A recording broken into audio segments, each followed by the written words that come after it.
Greetings, dear viewers. JLB here. As promised, this is going to be part 2 of my Wonderful World of Disney miniseries review. So, without further ado, let's jump the calendar ahead from the mid-50s to the early 50s and early 60s, when Walt Disney's Disneyland changed to Walt Disney Presents. Now see, in 1958, just 3 years after the opening day of Walt Disney's first theme park, Disneyland, the series that advertised the park, if you will, that is to say, hyped the park, if you will, it was retitled Walt Disney Presents, and it moved to a Friday night only time slot. And by 1960, it changed, however. It wasn't Friday night only, because in 1960, ABC switched it to Sunday nights, and it remained on Sunday nights for 21 years afterwards. But during this iteration, they actually had an episode of the show called The Peter Tchaikovsky Story, which actually was made to promote the next big Disney film that was supposed to come out at that time, Sleeping Beauty. And, of course, it was one of the first stereo simulcasts, if I'm reading correctly. Yes, the first stereo simulcast on TV, which in this case was 3-channel stereo, stereo, and FM radio stations across the country carried the left channel time slot at the same time as ABC would broadcast a show in mono, which served as a center channel, while AM radio stations broadcast on the right.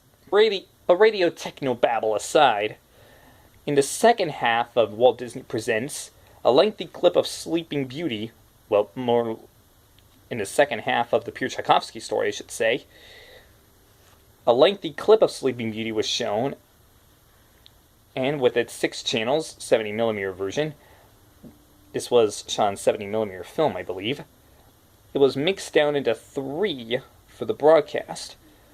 And Walt apparently wanted people to see Sleeping Beauty in 70mm film. So, in the introduction, Walt explained the difference between 35mm and 70mm film. If you want to really know what I'm talking about, I suggest you find that episode. It's available on YouTube, I believe, so you can learn a lot more from Uncle Walt than you can learn from me. But in addition, there were episodes devoted to the latest additions to Disneyland. Many of the episodes during this period were westerns, such as Texas John Slaughter and, am I reading it correctly? El Furgo Baca? Well, regardless, other segments of the show talked about the United States birding effects to explore outer space, which I'm pretty sure references to Tomorrowland, while the latter, Texas John and El Furgo, reference to Frontierland, while others, such as Moochie of the Little League, were set in the then present time. Now, some episodes even mixed live action and animation together, much like about 3 Disney feature films, 3 or 4, and those were Saludos Amigos, Song of the South, which other one? Fun and Fancy Free, and The Three Caballeros. Live-action animated segments featured Mickey, Donald, Goofy, and Jiminy Cricket speaking with Uncle Walt himself, which would obviously make sense since he pretty much helped to create them. While one episode in 1959 turned the spotlight on Chip and Dale, and thus combining the theatrical cartoons with mixed media wraparound footage. And of course, I can't explain all of that because it seems like a whole bunch of gibberish. But anyway, by the near end of 1961, the show's name was changed again. But that's a whole nother story for a whole nother time, so stay tuned for that. In the meantime, have a magical day, and I'll see you all next time. Oh, and as a small little plug that I wanted to give, I wanted to welcome some of our new subscribers, including Lob City 2.0, I believe his name is.